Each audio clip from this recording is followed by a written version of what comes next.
This is Aldous Huxley, a man haunted by a vision of hell on earth. A searing social critic, Mr. Huxley, 27 years ago, wrote Brave New World, a novel that predicted that someday the entire world would live under a frightful dictatorship. Today, Mr. Huxley says that his fictional world of horror is probably just around the corner for all of us. We'll find out why in a moment. The Mike Wallace Interview, presented by the American Broadcasting Company in association with the Fund for the Republic, brings you a special television series discussing the problems of survival and freedom in America. Good evening. I'm Mike Wallace.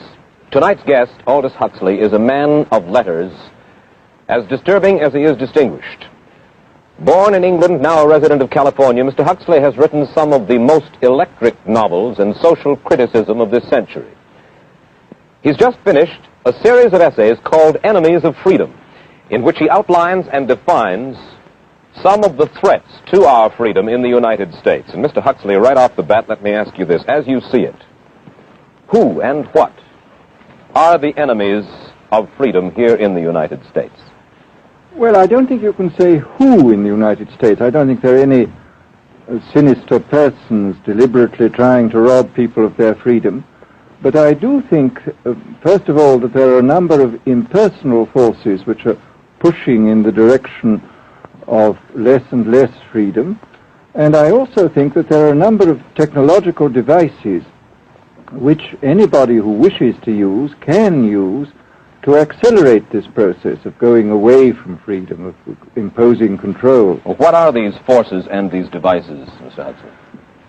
I should say that there are two main impersonal forces. The first of them is not exceedingly important in the United States at the present time, though very important in other countries. This is the force which in general terms can be called overpopulation, the mounting pressure of population pressing upon existing resources.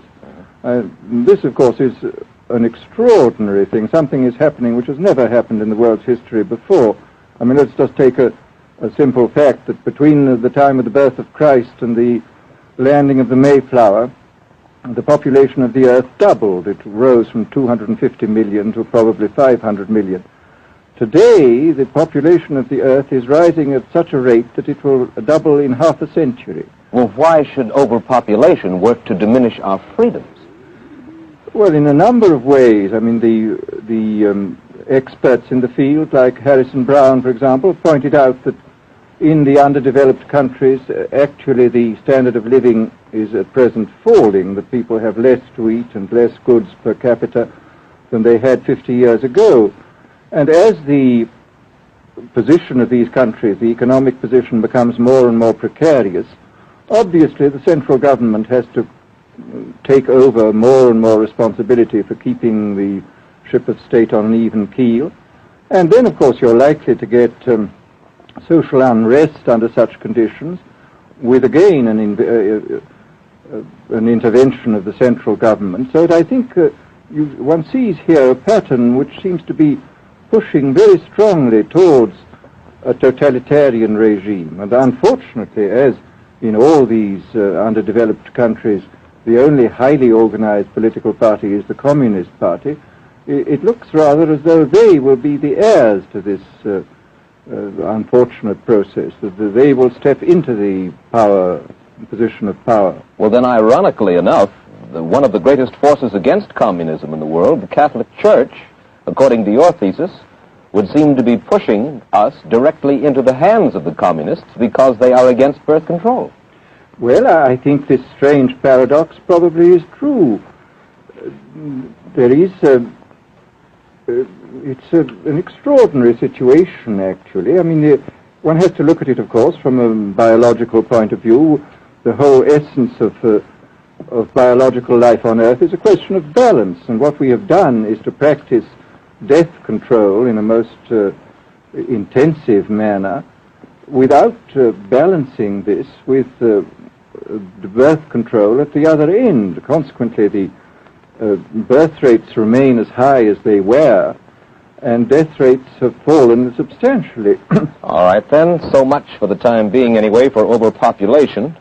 Another force that is diminishing our freedoms.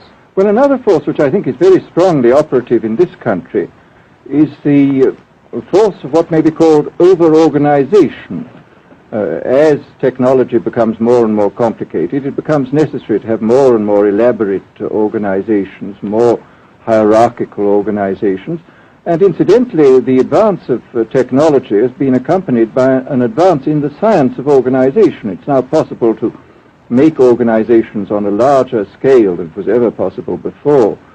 And so that you have more and more people living their lives out as subordinates in these hierarchical systems controlled by bureaucracies, either the bureaucracies of big business or the bureaucracies of big government. Mm-hmm. Mm-hmm.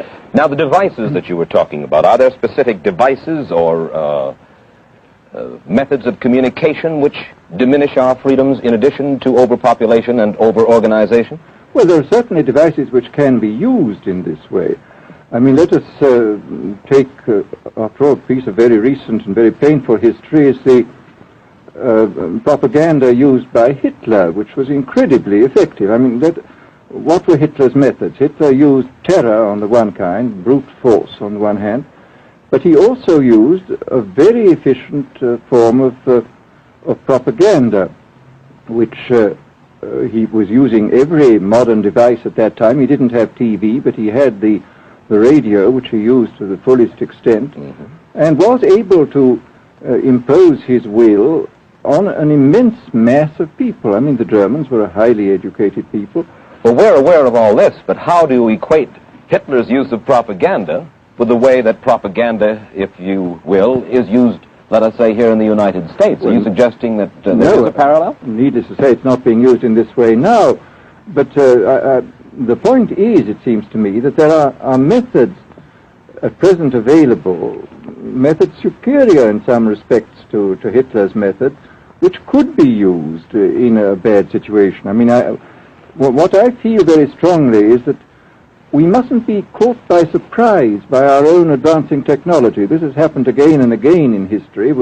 Technology has advanced, and this changes social conditions, and suddenly people have found themselves in a situation which they didn't foresee and doing all sorts of things they didn't really want to do. Well, now, what do you mean? Do you mean that we develop our television, but we don't know how to use it correctly? Is that the point that you're making? Well, at present, the television, I think, is being used quite harmlessly. It's being used, I think, I would feel it's being used too much to distract everybody all the time. But, I mean, imagine, which must be the situation in all communist countries, where the television, where it exists, is always saying the same thing the whole time, is always driving along. It's not creating a wide front of distraction, it's creating a one-pointed drumming in of a single idea all the time. It's obviously an immensely powerful instrument. Mm-hmm. So you're talking about the potential misuse of the instrument. Exactly. We have, after all technology is in itself morally neutral. These are just powers which can either be used well or ill. It's the same thing with atomic energy. We can either use it to blow ourselves up, or we can use it as a substitute for the coal and the oil which are running out. You've even written about the use of drugs in this light. Well, now, this is a very interesting subject. I mean, in this book that you mentioned, this book of mine, Brave New World, I postulated a substance called soma, which was a very versatile drug. It would make people feel happy in small doses. It would make them see visions in medium doses, and it would send them to sleep in large doses.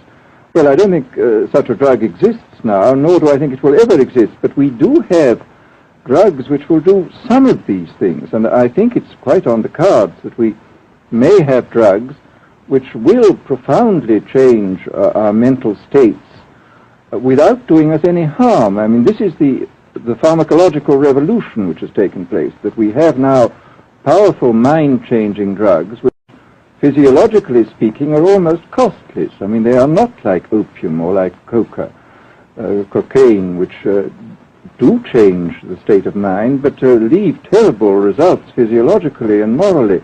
Mr. Huxley, in your new essays, you state that these various enemies of freedom are pushing us toward a real-life, brave new world, and you say that it's awaiting us just around the corner. First of all, can you detail for us what life in this brave new world which you fear so much, or what life might be like? Well, to start with, I think this kind of the dictatorship of the future, I think will be very unlike the dictatorships which we've been familiar with in the immediate past.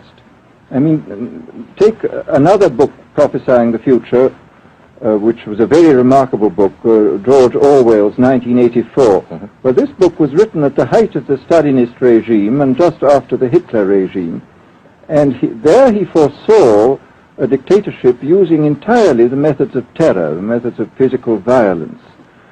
Now, I think what is going to happen in the future is the dictators will find, as the old saying goes, that you can do everything with bayonets except sit on them. That if you want to preserve your power indefinitely, you have to get the consent of the ruled. And this they will do partly by drugs, as I foresaw in Brave New World, partly by these new techniques of propaganda. They will do it by bypassing the sort of rational side of man and appealing to his subconscious and his deeper emotions and his physiology even, and so making him actually love his slavery. I mean, I think this is the danger, that actually people may be in some ways happy under the new regime, but they will be happy in a situation where they oughtn't to be happy. But let me ask you this. You're talking about a world that could take place within the confines of a totalitarian state. Let's become more immediate, more urgent about it. We believe, anyway, that we live in democracy here in the United States. Do you believe that this brave new world that you talk about could, let's say, in the next quarter century, the next century, could come here to our shores? I think it could. I mean, that's why I feel it's so extremely important here and now to start thinking about these problems, not to let ourselves be taken by surprise by the new advances in technology. I mean, for example, in regard to the use of the drugs, we know there's enough evidence now for us to be able, on the basis of this evidence and using a certain amount of creative imagination, to foresee the kind of uses which could be made by people of bad will with these things, and to attempt to forestall this. And in the same way, I think with these other methods of propaganda, we can foresee and we can do a good deal to forestall. I mean, after all, the price of freedom is eternal vigilance.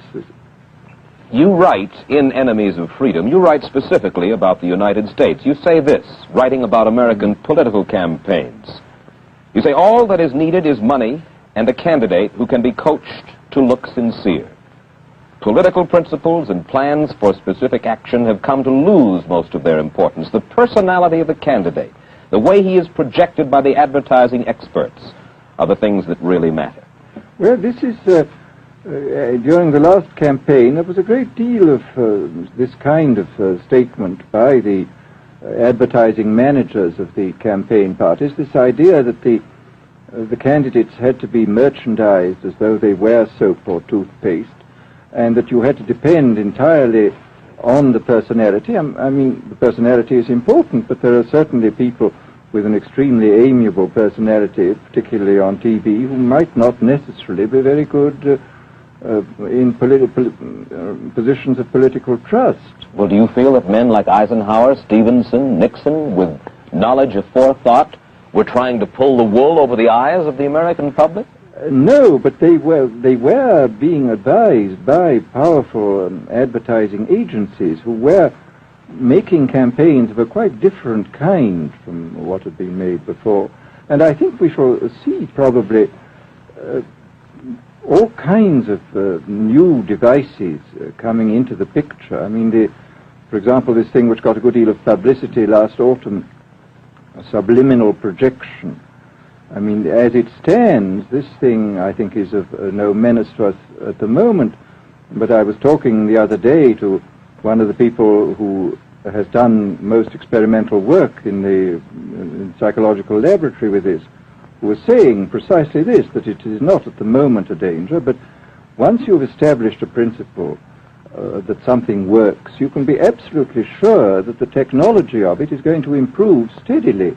And his view of the subject was that, well, maybe they will use it to some extent in the 1960 campaign, but they will probably use it a good deal and much more effectively in the 1964 campaign, because this is the kind of rate at which technology advances. And we'll be persuaded to vote for a candidate that we do not know that we are being persuaded to vote for. Exactly. This is the rather alarming feature, that you're being persuaded below the level of choice and reason.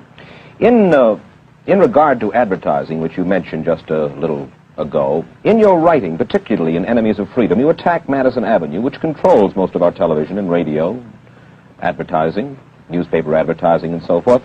Why do you consistently attack the advertising agency? Well, no, I think that advertisement plays a very necessary role, but the danger, it seems to me, in a democracy is this. What does a democracy depend on? A democracy depends on the individual voter making an intelligent and rational choice for what he regards as his enlightened self-interest in any given circumstance. But what these people are doing, what both for their particular purposes, for selling goods, and the dictatorial propagandists are doing, is to try to bypass the rational side of man and to appeal directly to these unconscious forces below the surface, so that you are, in a way, making nonsense of the whole democratic procedure, which is based on conscious choice on rational grounds. Of course, well, maybe you have just answered this next question, because in your essay you write about television commercials, not just political commercials, but television commercials as such, and how, as you put it, today's children walk around singing beer commercials and toothpaste commercials, and then you link this phenomenon in some way with the dangers of a dictatorship. Now, could you spell out the connection, or how do you feel that you have done so sufficiently?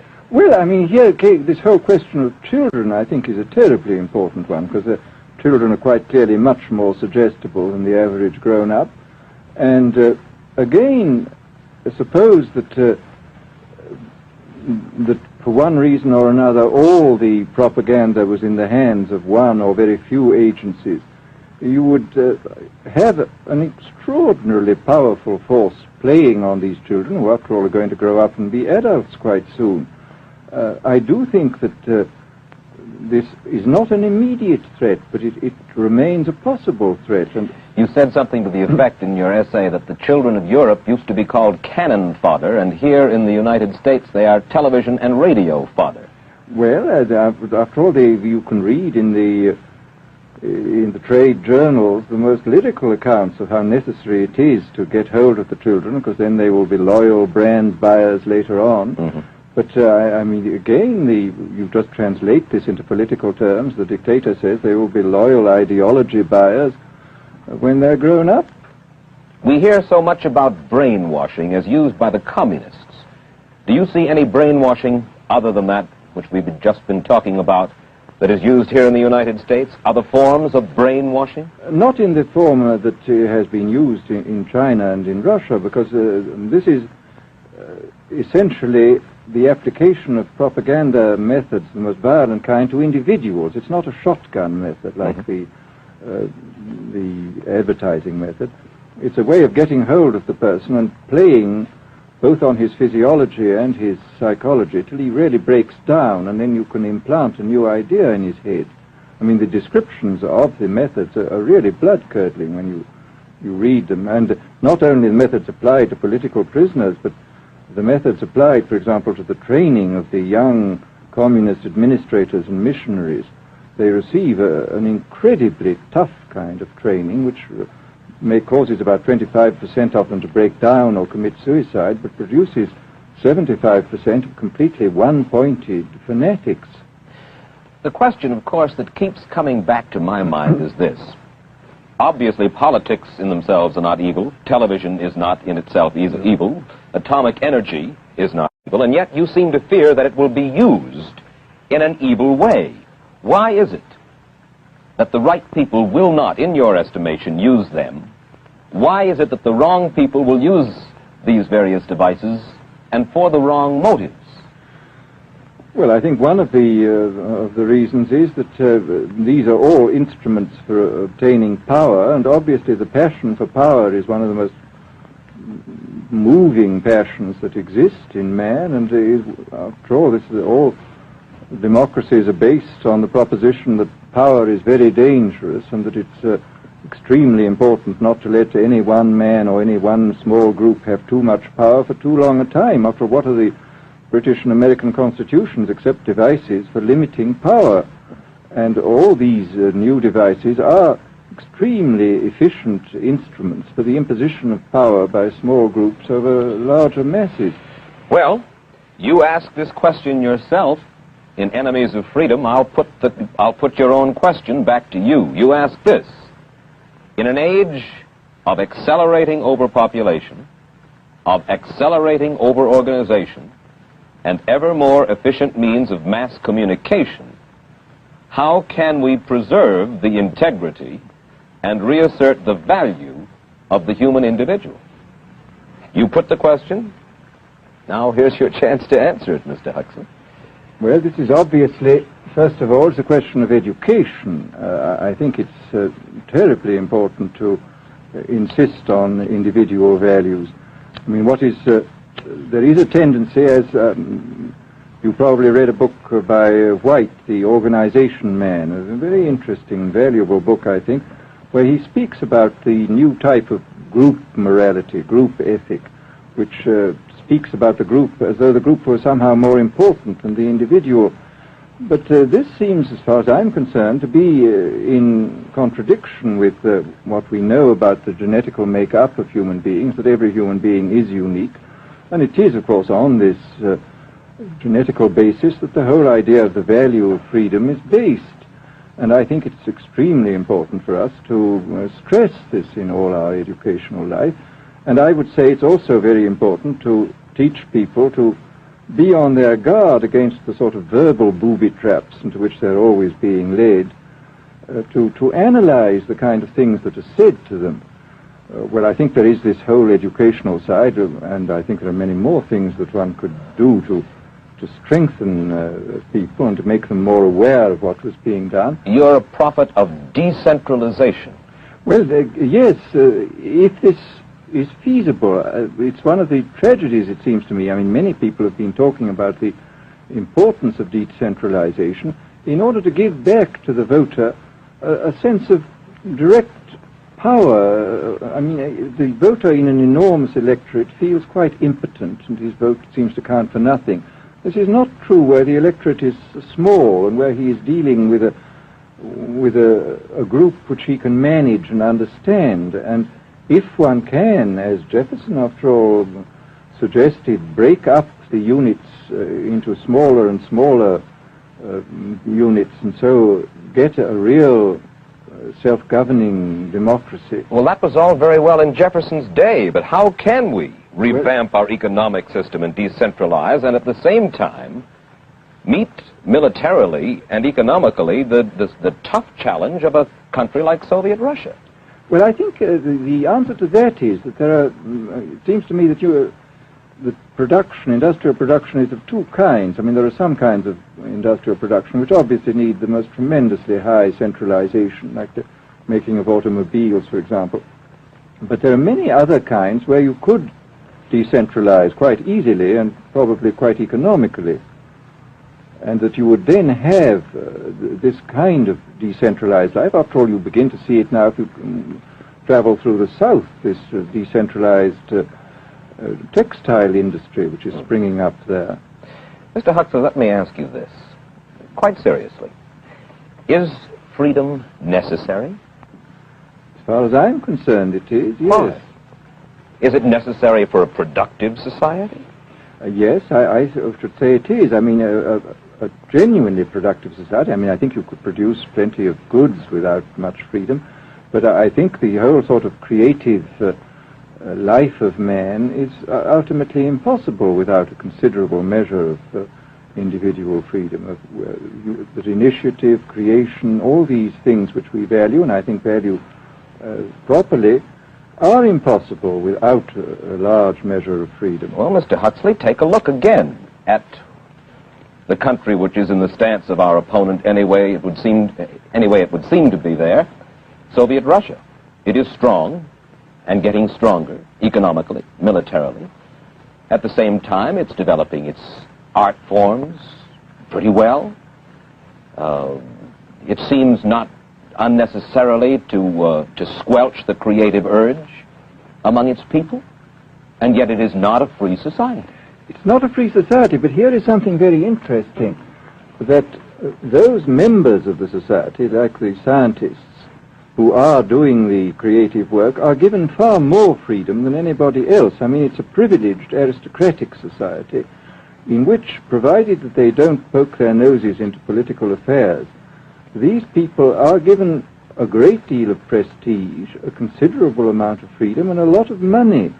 I mean, this is a very interesting fact about the new Soviet regime, and I think what we're going to see is a people on the whole with very little freedom, but with an oligarchy on top enjoying a considerable measure of freedom and a very high standard of living. And the people down below, the epsilons down below, enjoying very little. And you think that that kind of situation can long endure? I think it can certainly endure much longer than a situation in which everybody is kept down. Because, I mean, they can certainly get their technological and scientific results on such a basis.